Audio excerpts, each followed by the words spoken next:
오늘은 야고보서 1장 12절에서 16절 말씀을 본문으로 믿음의 시험이라는 제목을 가지고 말씀을 통해서 은혜를 나누고자 합니다. 우리 예수 믿는 사람들이, 교회 다니는 사람들이 쉽게 말해서 이 시험이 없으면 얼마나 좋겠어요. 시험이 없으면 얼마나 좋겠어요. 우리 성도님도 지금 시험에 걸려서 넘어졌잖아요. 넘어져서 있는데 이 시험이 없으면 참 좋은데 이 시험은 항상 따라다녀요. 그러면 왜 이 시험이 계속 이렇게 우리가 믿는다고 하는데도 어려운 일이 오고 이 시험이 올까요? 그것은 우리가 아직도 뭐를 못해서 욕심을 내려놓지 못한 거예요. 오늘 말씀해 보니까 나오잖아요. 14절에 보니까 오직 각 사람이 시험을 받는 것은 자기 욕심에 끌려 미혹됨이라고 말씀하고 있어요. 그래서 하나님은 아무도 시험을 하지 않으셔요. 근데 이제 오늘 성경을 통해서 같이 한번 상고해 보도록 하겠습니다. 야고보는 두 가지 시험을 받았다. 하나는 생명의 면류관을 얻게 하는 시험이고, 다른 하나는 사망에 이르는 시험이다. 야고보는 특별히 이 사망에 이르는 시험 원인이 욕심에 있다는 욕심. 그러면 생명의 면류관을 얻게 하는 시험은 어떤 시험입니까? 우리 그 창세기에 보면은 아브라함이 나오잖아요. 아브라함이 하나님께서 열국의 아비로 세워주셨어요. 근데 그에게 75세 때에 아들을 준다고 했습니다. 근데 75세 때에 아들을 안 주셨어요. 그래서 계속 기다리다가 아브라함이 어떻게 해요? 그 첩을 통해서 아들을 낳습니다. 그게 누구예요? 이스마엘입니다. 그래서 100세가 되었을 때 하나님께서 정말 자기의 씨를 통해서 누구를 주셨어요? 이삭을 주셨습니다. 그래서 그 이삭이 태어났어요. 그런데 이삭이 지금으로 우리 나이로 한 16살이나 15살이 오래됐을 때 하나님께서 시험을 하셔요. 모리아 산으로 이삭을 끌고 와서 각을 떠서 번제를 드리라는 거예요. 번제가 뭡니까? 각을 떠서 나무에 얹어놓고 불로 태우라는 거예요. 여러분 어떻게 생각하십니까? 아니 아들을 주신다고 75세에 해줬던 하나님께서 25년을 주시지 않다가 그 100세의 아들 하나를 주신 것을 갖다가 다시 모리아산에서 각을 떠서 태워서 번제로 드리라는 겁니다. 여러분 이해가 가십니까?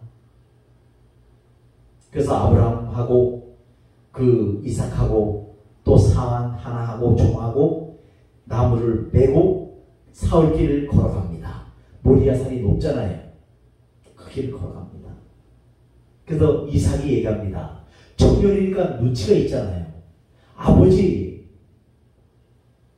아니 우리가 쓸 나무를 갖고 가는데 번제로 쓸 양이 어디 있습니까? 양이 없지 않습니까? 얘기합니다. 그러니까 아버지가 얘기해요. 얘야, 하나님께서 친히 준비하시겠다. 걱정하지 말아라. 하면서 갑니다. 그리고 이제 그 이삭을 나무를 쫙 쌌어요. 쌓아놓고 그에 이제 이삭을 해서 결박시킵니다. 그래놓고 어떻게 칼로 죽여야 각을 뜰 거 아니에요. 그래서 죽이려고 칼을 아브라함이 딱 들었어요. 들어가지고 내리치려고 하는 순간에 아브라함아 하면서 하나님께서 음성을 들려주셨어요. 멈춰라.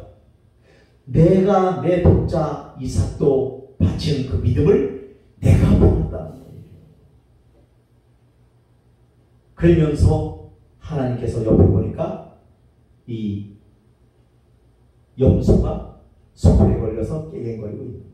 그걸 잡아다가 각을 떠서 번제로 드리는 것을 볼 수가 있습니다. 그러면 우리 여기서 알 수 있는 것은 뭐냐면 이 시험은 다 틀려요. 시험도 오늘 야고보서가 말씀하는 시험은 보니까 하나는 생명의 멸류관 얻게 하는 시험이고 하나는 뭐예요? 우리의 욕심 때문에 생기는 시험이다. 그래서 우리가 알아야 되는 것은 뭐냐면 그래서 아브라함이 어떻게 됐어요? 그때부터 복을 받기 시작하는 거예요. 그 아브라함 아버지가 복을 받으니까 그 아들 이삭도 어떻게 됐습니까? 복을 받는데 이삭은 또 양보하는 겁니다. 양보. 블레셋 사람들이 와서 우물을 팝니다. 여기 파면 또 뺏어가. 그러면 또 어떻게 해요? 그냥 주고 또 이쪽에 파. 그럼 또 여기 파면 여기다 또 블레셋 사람들이 와서 뺏어가. 또 이쪽에 파. 계속 양보하는 것입니다. 그럴 때만 하나님께서 어떻게 했어요? 나중에 이삭을 농사를 100배나 거두게 해서 거부가 되게 하는 것을 볼 수가 있습니다. 여러분, 그래서 우리는 그 생명의 멸류관을 얻게 하는 시험은 바로 이 아브라함의 시험이라는 거예요.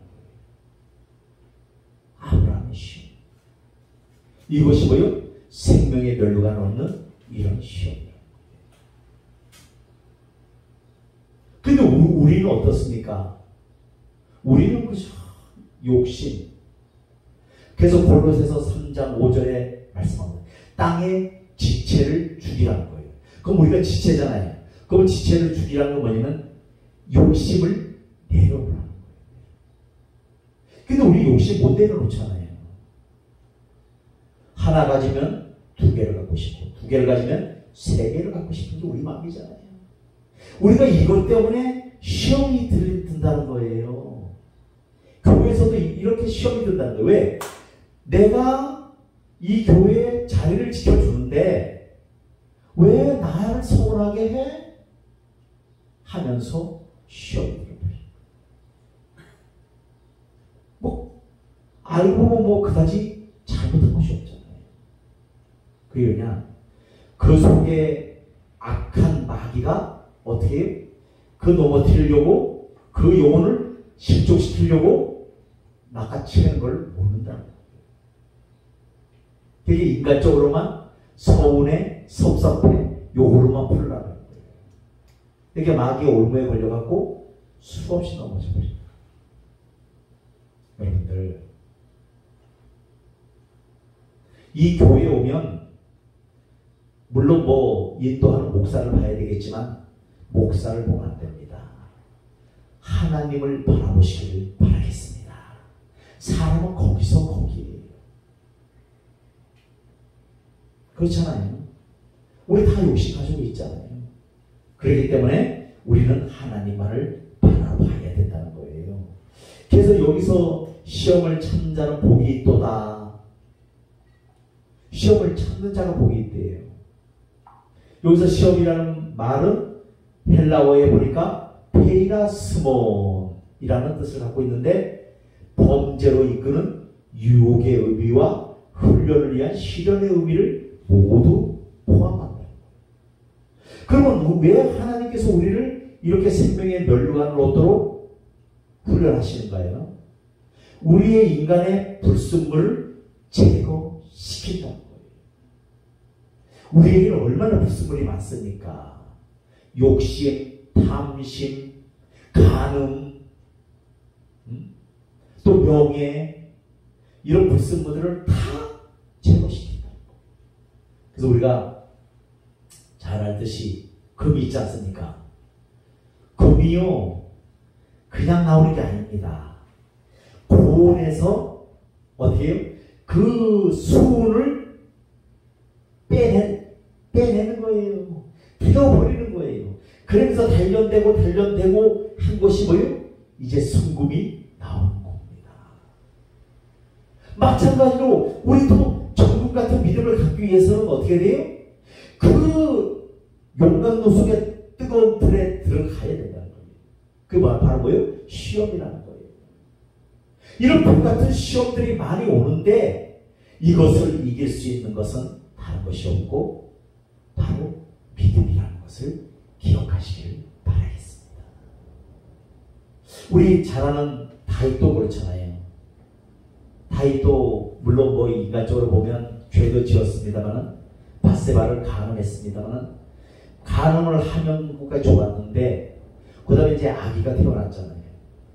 그러니까 그 밧세바가 어때요? 그 남편 우리아가 정말 그 이스라엘의 큰 장수입니다. 그러니까 아주 투철한 장수예요. 오면은 집에도 안 가고 그 군인 박사를 지키고 막 이랬던 장수입니다. 그러니까 편지를 그 요압 장군에게 써서 얘기합니다. 요압아, 우리아를 맨 앞에 전쟁터에 보내서 죽게 하여라.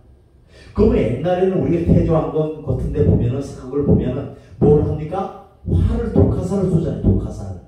독화살을 막 날리잖아요. 그게 죽게 하라는 거예요.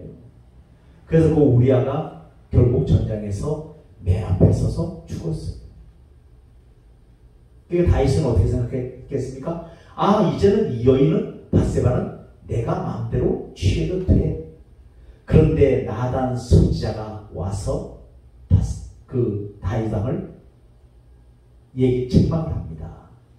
왕이시여,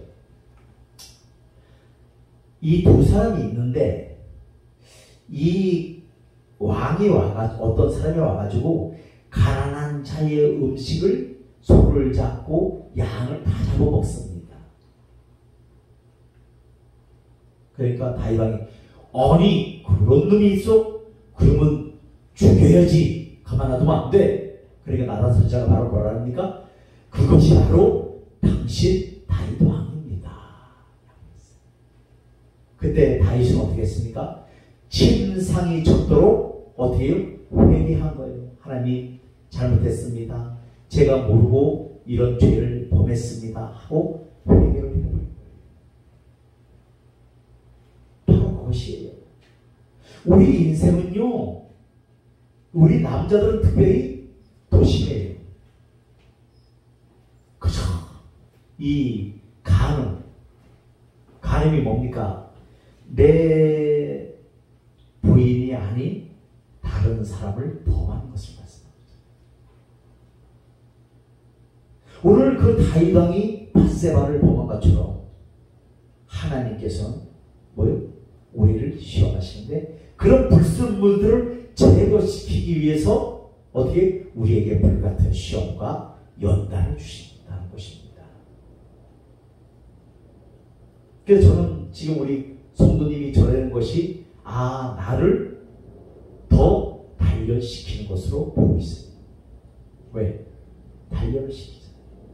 그렇다고 안전히 떠난 것이 아니잖아요. 또 내려가면 저 앞에서 기다리고 있어요. 이렇게. 그러니까 단련시키는 거예요. 왜? 나에 있는 욕심, 내 생각, 불순물들을 하나님은 성도를 통해서 어떻게 해요? 단련을 시키고 그것을 빼내고 나를 정금 같은 믿음으로 나오게 하신다는 것입니다. 그래서 훈련시킵니다. 여러분들 기억하시기를 바라겠습니다. 그래서 여기서 우리가 아까도 말씀드렸습니다만 그러면 우리는 구원받은 의인인데 의인이 왜 고난을 당하는가? 의인이면 평탄한 길이 있고 그저 막 이렇게 가야 되는데 왜 고난을 당하는가? 문제는 오랫동안 많은 사람들이 고민해온 문제라는 거예요. 예수 나는 잘 믿는 것 같은데 신앙생활 잘하는 것 같은데 왜 내가 고난을 당하는가? 오직 하나님의 뜻대로 몸부림치는 성도들도 때로 이 문제에 부딪혀 몹시 괴로워하고 절망한다는 거예요. 본문은 이러한 성도들에게 분명하고 정확한 답변과 격려가 되는 말씀인데 본문에서 야고보는 모든 시험은 본질적으로 인간의 탐욕에서 비롯된다는 거예요. 오늘 14절에 나오잖아요. 오직 각 사람이 시험을 받는 것은 자기 욕심에 끌려 미혹됨이라는 거예요.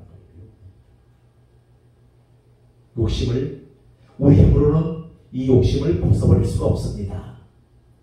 하나님께 기도하시기를 바라겠습니다. 하나님, 저에게 아직도 욕심이 많이 있습니다. 세상에 불순물들이 많이 있습니다.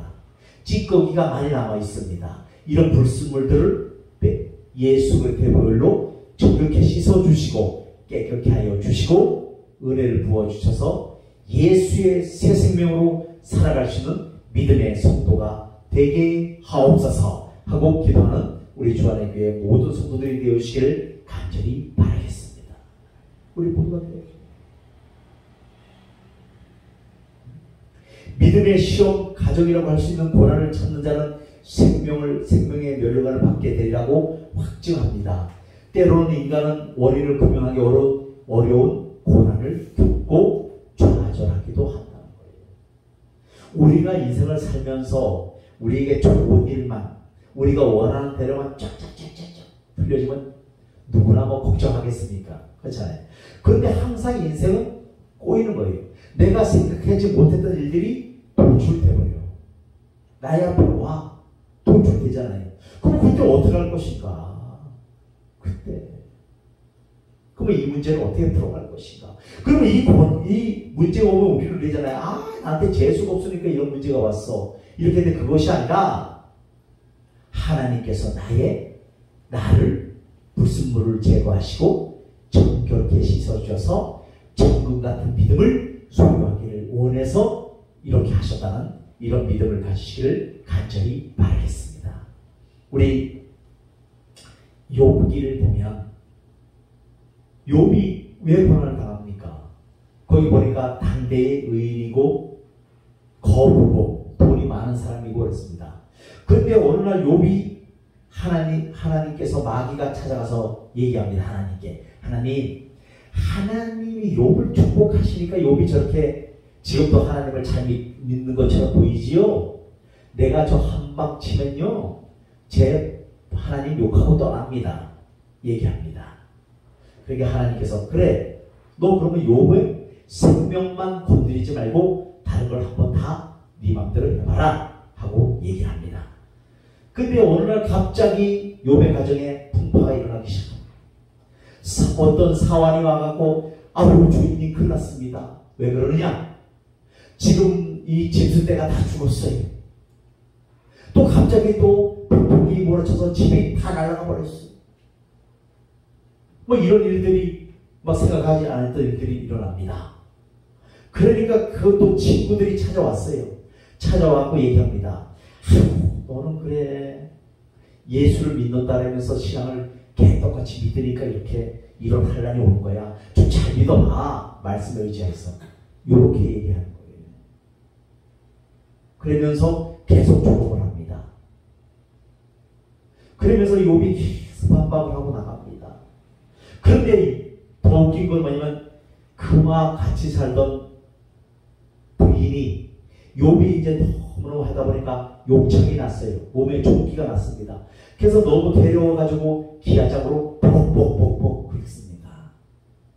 그러니까 그 부인이 뭐라 그래? 어제까지만 하더라도 여보 사랑해 했던 부인이 갑자기 아이고 이놈의 인간아 차라리 하나님을 욕하고 죽어라. 죽어 아유 인간아 하면서 떠나버립니다. 여러분 어떻겠어요? 생각을 해봐요. 잘 사는 사람이 하루아침에 다 무너지고 풍파가 오고 환란 풍파가 오고 이러면 어떻게 되겠어요? 근데도 욥은 하나님을 부인하지 않고 계속합니다. 그래서 이제 욥기 한 41장에 가니까 욥이 고백하는 것이 무엇인지 아십니까? 그의 생각, 그의 불순물들이 다 빠지고 나니까 이 훈련을 통해서 뭐가 있냐면 내가 눈으로 귀로만 듣던 하나님을 이제 직접 눈으로 본다는 거예요. 바로 이렇게 하나님을 보기를 원해서 귀로만 듣던 하나님, 목사의 설교를 통해서 듣던 하나님이 아니라 내가 직접 하나님을 만나는 체험을 해야 된다는 거예요. 그때 여러분들의 믿음이 상승하는 역사가 일어날 줄로 믿습니다. 여러분들 하나님을 체험하지 못하면요 참 힘들어요. 왜? 뭐라고 설교를 듣는 것 같은데 여성 고개를 끄덕끄덕 하는데 저 나가면 다 잊어버려요. 내가 인격적으로 하나님을 만나야 됩니다. 그러기 위해서는 어떻게 돼요? 날마다 집에 가든지 어느 곳에 있든지 하나님 저를 만나주세요. 우리 목사님이 설교를 하는데 하나님을 만나기를 원하면 하나님이 만나주신다고 하오니 만나 주옵소서 하고 계속 기도하셔요. 그러면 하나님을 체험하고 만나는 역사가 나타날 줄로 믿습니다. 그래서 욥이 결국 그러고 난 다음에 어떻게 됩니까? 그 마지막 절에 가보니까 그 욥의 딸들이 그 복을 받아가지고 어떻게 된 겁니까? 다 잘 살고 이 평화를 누렸다는 것을 기억하시길 바라겠습니다. 우리는 처음부터 예수 믿으면 잘 되는 것이 아니에요. 우리의 불순물들이 얼만큼 제거되느냐에 따라서 우리가 복을 받을 수 있는 것입니다. 그래서 우리 사랑하는 성도님들, 내 안에 불순물이 뭔지는 본인들이 더 잘 알아요. 나에게 이런 불순물이 있구나. 이걸 제거시켜야 돼요. 우리 힘으로 할 수 없습니다. 하나님께서 우리를 어떻게 해요? 재련소로 데려가서 재발견시켜야 돼요. 그 불같은 시험 이런 거에 집어넣고 돌려야 돼요. 그래야 하나님 제대로 만납니다. 저도 몇십 년을 복 주시는 하나님만 믿고 응답 달라고 복 달라고 나 잘 살게 해달라고 나 돈 많게 해달라고 사업 잘 되게 해달라고 번창하게 해달라고 산기도로 해서 어마어마하게 작정 기도를 했습니다. 근데 하나님이 응답하셨을까요? 내가 변화받은 만큼 하나님은 채우신다는 것을 기억하시기를 바라겠습니다. 그러면 내가 성품이 어떻게 돼야 돼? 예수 그리스도의 성품을 닮아가야 돼요.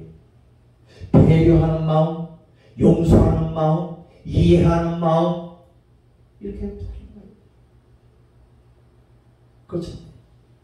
저도 이렇게 막 공격하고 이런 성도들을 보면은 여기서 이런 마음이 들어요. 아우 저 사람 그냥 내보내야 되겠다. 오지 말아야 되겠다. 근데 또 교회에서 만약에 한마디만 너 당신 오지 마라. 그래 봐요. 또 주간의 교회 임종대 목사가 교회 나오지 말아야 했다고 또 그것만 가지고 계속 또 얘기하고 이렇게 말도 못하고 또 주여 하고 하는 거예요. 지금도 마찬가지고 그렇잖아요. 우리 성경 고쳤으면 벌써 아유 이랬을 텐데 그게 안 되는 거예요. 왜? 하나님이 보고 계시고 하나님의 기업들이기 때문에 내 마음대로 할 수 있는 것이 아니더라는 얘기예요. 그렇잖아요.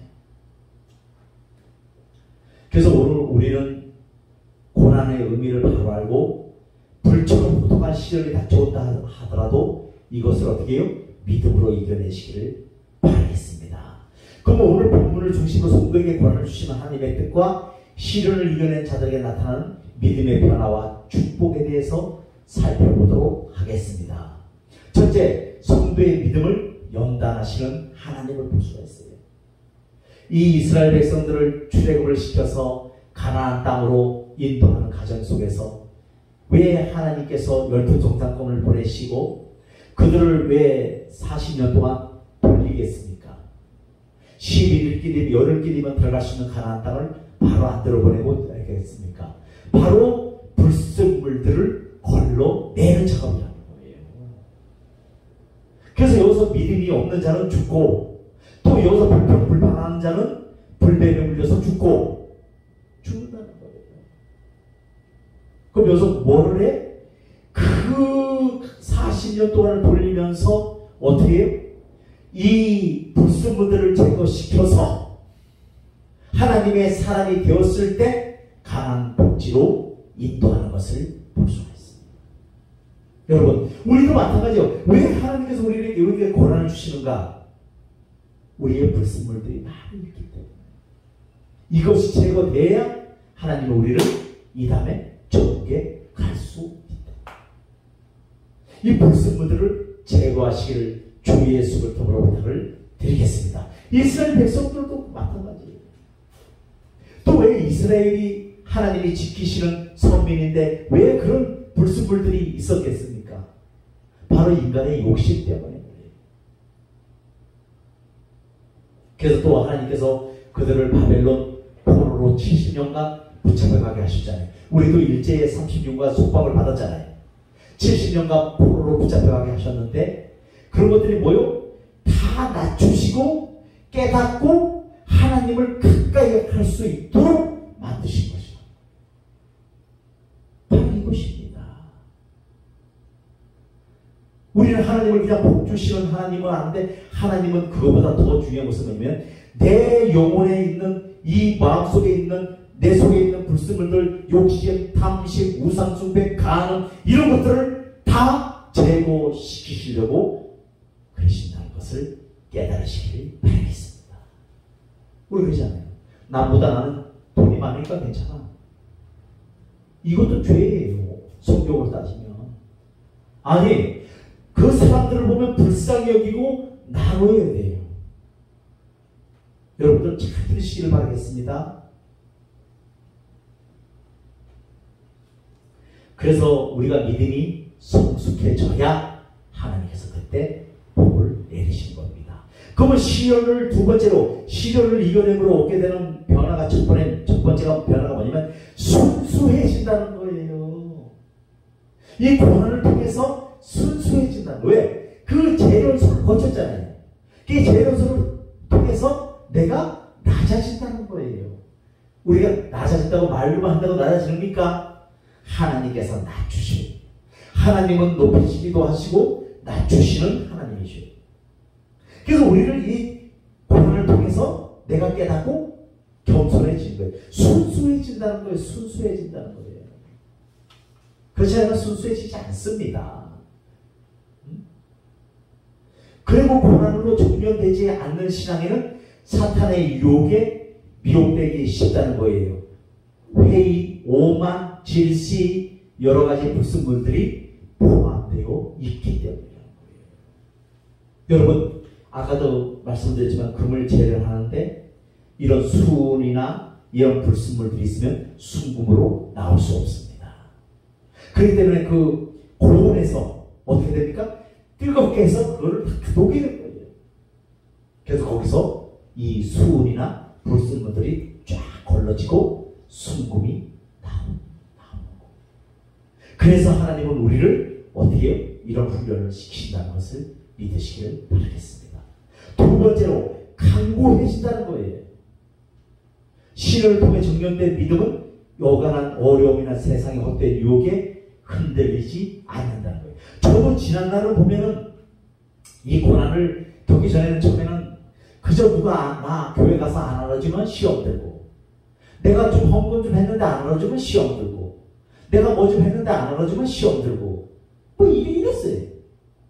그런데 그런 불같은 시험을 막 사방팔방에서 받다 보니까 내가 어떻게 해요? 단련이 된 거죠. 또 사이판에 가서 단련이 되어졌고 그래서 이제는 웬만한 어려움이 와도 어떻게 해요? 아, 하나님이 또 우리 교회에 향하신 계획이 있구나 하고 그렇게 요동치 않습니다. 지난날처럼 막 요동치지 않아요. 그렇구나 딱 하고 지나갑니다. 여러분 그거 뭐냐면 외유내강이 될 수 있는 것은 하나님께서 그렇게 만드시는 거예요. 우리가 그 불같은 시험을 통과를 해야 그 외유내강의 힘이 강고해진다는 것을 기억하시기를 바라겠습니다. 그냥 강고해지는 게 아니에요.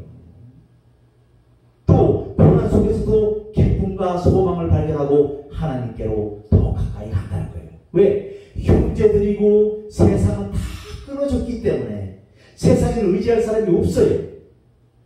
제가 그 사이판에 갔다 와서 너무너무 어려웠습니다. 다 털어먹었으니까 거짓돼 갖고 3일을 기도하면서 생각을 했어요. 내 여동생은 그때 광주에서 남편은 개인 택시를 했고 또 내 동생은 아파트를 3채를 갖고 있어요. 지금 그때도 그 직장을 그러면서 또 직장을 다녀요. 지금도 다녀요. 다니고 있어요. 그 무한대대에는 그 고기 뼈하고 이렇게 바른 데 있잖아요. 육가공 하는데 거기에 지금 내 동생이 지금 과장이에요. 하도 우리 몇십 년을 됐으니까 거기에 과장인데 그래서 어렵게 자존심을 구기고 너무 상태가 어려우니까 전화했어요. 동생아, 오빠가 6개월만 쓰고 돌려줄 테니까 100만 원만 빌려다오. 3일을 생각하고 또 기도하고 생각하고 있어요. 근데 빌려줬으면 아무런 하자가 없을 텐데 뭐라 하냐면 오빠 내가 더 힘들어. 아 그래 동생 알았다. 미안하다. 잘 살아. 하고 딱 끊었어요. 어디만 뚫려있냐? 하늘만 뚫려있는 건 사방이 다 가로막혔어요. 사방이 다. 어디 의지할 데가 없는 거예요. 그럼 어떻게 해? 하나님 앞에 나가야지. 그래서 가서 기도하고 대들고 하나님 앞에 따지고 하다가 하나님 만나는 거예요. 전체가 그렇더만요. 여러분 어떠신지 바로 이거예요. 여러분 하나님을 깊이 체험하시기를 바라겠습니다. 그래야지만 강고해진다고요. 세 번째는 그러면 믿음의 시련을 통과한 자의 축복은 아까 제가 말씀하신 것처럼 욥처럼 귀로만 듣던 하나님을 눈으로 배우는 순간 그 가정의 평화와 모든 것이 갑절이나 지난날보다 더 풍성하게 회복되었다는 것을 성경은 말하고 있습니다. 이런 축복을 받는다는 사실을 꼭 기억하시고 우리 믿음의 성도들도 이 고난이 올 때 겁을 낼 것이 아니라 이 고난을 통해서 하나님께서 나의 생각, 불순물, 세상적인 것을 다 어떻게 빼내버리시는구나. 그래서 나를 천국 같은 믿음으로 단련하셔서 하나님의 사람으로 권세 있는 신앙으로 쓰기 원하신다는 이런 믿음을 소유하시기를 다시 한번 예수 그리스도로 축원드리겠습니다.